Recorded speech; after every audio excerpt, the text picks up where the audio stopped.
Pinakita na niyang tunay niyang kulay ni hindi niya nga ako ginagalang bilang biyanan. Ano bang ugali ba yun?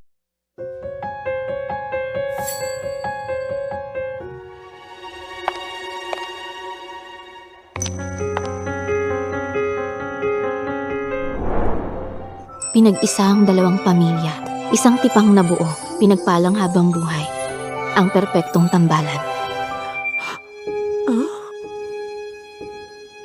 Hindi ba't ito ang pamana na jade bracelet ng mga Parker? Nagpadala pa sila ng espesyal na family heirloom bilang regalo. Nag-aalala ko na hindi sila seryoso. Pero nakikita ko ang binatang to ay mas thoughtful kaysa kay Eric Wilson. Hindi ba, honey? Mukha talagang pinapahalaga ng pamilyang Parker ang kasal na ito. Magandang bagay ito para kay Chloe. Pambihira talaga ang kalidad ng jade na ito. Sa nakaraang kong buhay, minahal ko ng lubos si Eric pero tinrato akong wala lang ng kanyang pamilya. Walang wedding ceremony. Isang simpleng hapunan lang ng mga pamilya namin para sa aming kasal. Walang-wala si Eric kumpara sa lalaking hindi ko pa nakikilala. Engagement gift. Kung di mo nagustuhan, pwede akong maghanda ng iba. Nagustuhan ko. Pinaka-nagustuhan ko ang mga prayer beads. Natutuwa akong nagustuhan mo. Pinag-isipan niya ang mga regalo para sa akin.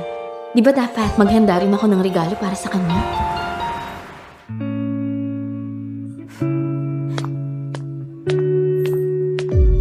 Chloe Green? Anong ginagawa mo rito? Nalaman mo bang bumibili ako ng alahas para kay Olivia? At inabangan mo ako dito? Hoy, Chloe! Kinakausap kita! Personal na pumili si Miss Green ng mga cufflink at suit para sa kanyang fiancé. Chloe, alam mo bang nakakainis ka na? Ayoko nga pakasalan ka! Kahit anong gawin mo, hindi magbabago ang isip ko. Itong mga letters, initials ko ang mga to, hindi ba? Chloe, ilang beses ko bang sasabihin sa'yo na ayoko ng mga engraved cufflink? Hindi ka ba talaga nakikinig? Ibalik mo sa akin yan. Ang cufflink na ito. Eric, ang ganda ng chipaw na yun, oh. Ano? Gusto mo? Ipapasadya ko yan para lang sa'yo. Pero yan ang gusto kong isuot mamayang gabi kapag pumunta tayo sa concert. Ah, sige. Kahit anong gusto mo. Ayusin mo agad ang chipaw na to sa sukat ni Olivia at huwag mong i-delay ang plano namin sa concert mamayang gabi. Eric Wilson, engagement dress ko yan. Wala akong oras para sa engagement party ng pamilya mo. Wala ka namang pagkakataong isuot ang engagement dress. Tsaka alam mo, sa tingin ko, mas maganda tingnan si Olivia sa chipaw kaysa sa'yo. Naku po, Eric, kung ayaw itong ibigay ni Miss Chloe, ayos lang. Total, ang ganitong kaeleganteng chipaw, hindi para sa isang hamak na tulad ko. Walang kwenta. Ang babaeng mahal ko, hindi pwedeng hindi mahalaga.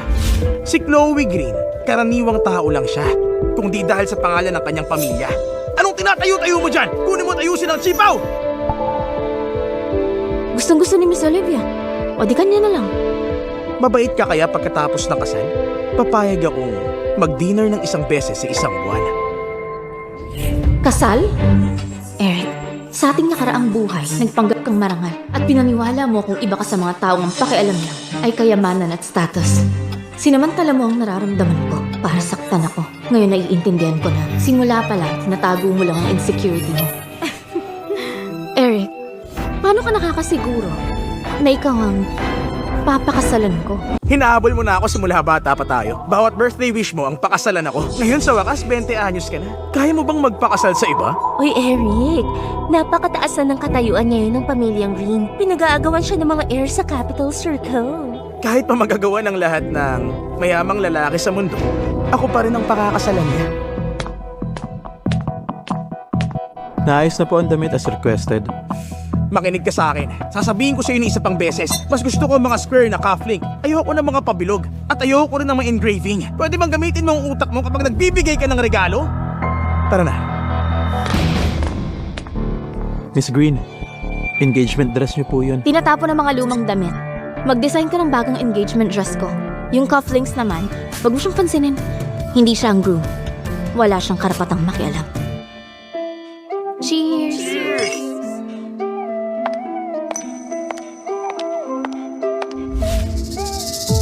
Patagal ka bang naghintay, Miss Green? Bala ko sanang ibalik ang damit mo pagkatapos ng concert. Pero pinilit ni Eric na sa kotse lang ako. Kilala ka naman sa pagiging mapagbigay. Siguro naman ayos lang sa'yo.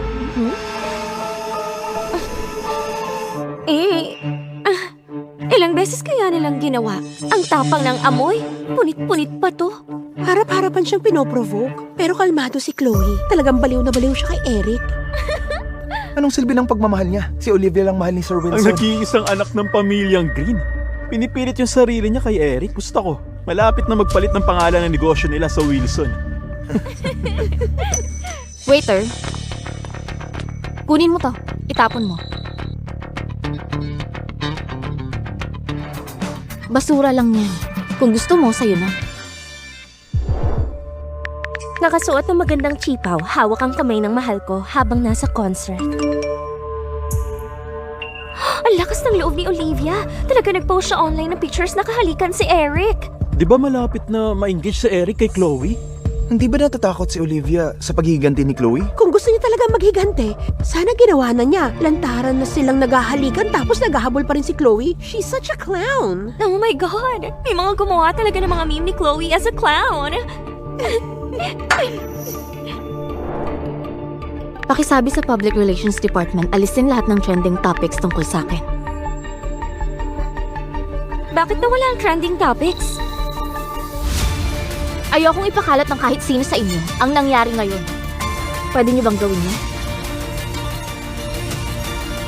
Good. Engagement party. Masaya ako para sa inyo. Salamat.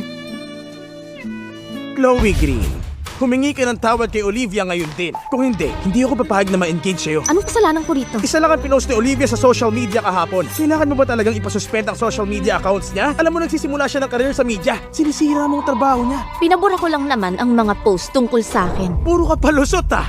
Bukod sa'yo, Chloe, sino pa kayang gawin yun? Ang sabihin mo, nagseselos ka. Ako? Nagsiselos sa kanya? Siyempre hindi siyang may gawa nun. Ako mismo nagsuspinde ng mga account ko. Desidido akong turuan si Chloe ng leksyon. Hindi pa nga kayo kasal ng anak ko. Sumusuway ka na ngayon, Chloe. Ganito ka ba pinalaki ng pamilya mo? Nag-iiskandalo kayo sa engagement party ko. Ganito ba ang magandang asal? Kahit na ayaw namin sa spoiled na babaeng kagaya mo, dahil nakikita ko kung gaano ka kadesperada na pakasalan ng anak ko, pagbibigyan pa rin namin ang gusto mo. Pero, meron kaming mga kondisyon. Ang dowry mo ay dapat lumagpas sa 50% ng kabuuang ari-arian ng pamilya mo! 50%? 50%? Ang kapal ng mukha mo. Kung hindi ka lang sana sobrang obsessed na makasal sa akin, kami sana ni Olivia may engage ngayon. Ibibigay ko ang dowry mo kay Olivia bilang compensation. Ganyang kalaki ang utang mo sa kanya. Kung gagawin mo sinabi ko, baka pumayag na ako ma-engage sa'yo. Isa pa, gusto ko ng guarantee mo na pagkatapos ng kasal, hindi mo kukwestiyonin ang mga desisyon ko at hindi ka na makakabalik sa pamilya mo. Dapat kang manatili sa amin, maglingkod sa mga magulang ko at alagaan kami ni Olivia.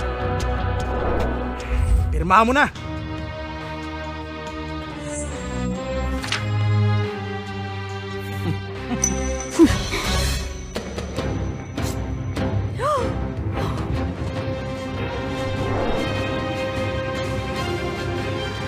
Eric Wilson, hindi mo pa ba naiintindihan?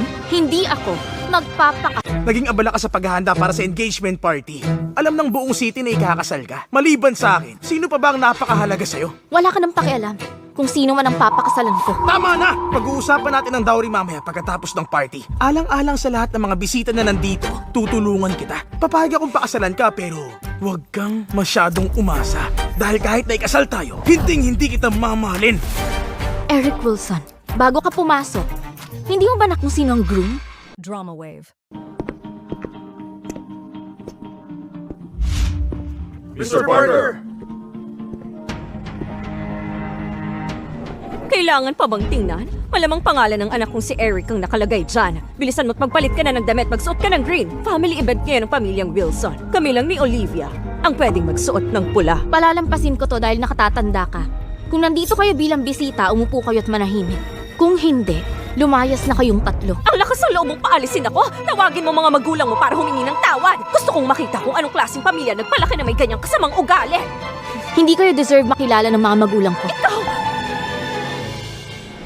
Tingnan yung lahat. Noong Noon, habol ng habol si Chloe sa anak ko. Sumulat siya ng daan-daang love letter. Umiiyak at nagmamakaawa na pakasalan pero ngayon engaged na sila. Pinakita na niyang tunay niyang kulay ni hindi niya nga ako ginagalang bilang biyanan. Ano bang ugali ba yon? Miss Green, ito ba ang magiging biyanan mo? Pinagsasabihan ka ba niya? Mr. Wilson, totoo ba na handang ilipat ni Miss Green ang 50% ng ari-arian nila sa'yo para pakasalan ka? Oo, tama yun. Kung hindi sa kanilang generosity, hindi ko maiisip na pakasalan siya. Miss Green, handa kang isuko ang 50% ng iyong kumpanya